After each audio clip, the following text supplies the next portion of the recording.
Spitak here from 10 Sigma, and welcome to the second episode of Transition Tuesday. I want to thank everyone that liked last week's video, and also the people that sent comments and topic suggestions in for our Transition Tuesdays. This week we're going to talk about vocational rehabilitation services, what they are, and when we should start talking to students and families about these services. I'm going to switch over to a short presentation to share some important details. Vocational rehabilitation is a federal and state-funded program for adults with disabilities to obtain and maintain employment. Each state's eligibility requirements will vary, but in general, there needs to be documentation of a physical or mental condition that makes it difficult for the person to obtain employment.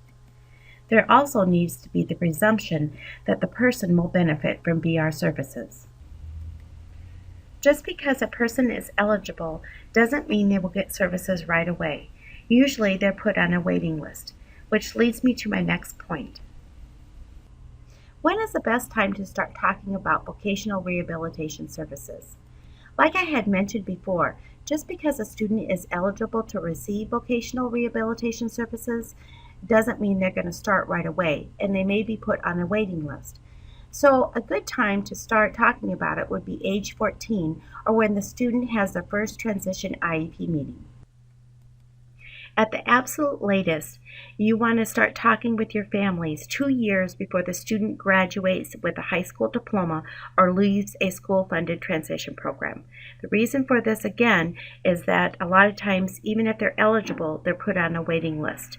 And you want the student to start receiving those services as soon as they graduate or leave the transition program. Here are some tips on how to talk about vocational rehabilitation services in the IEP meeting. Put vocational rehabilitation on the IEP transition meeting agenda.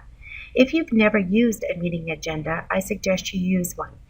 Using a meeting agenda can help in two ways.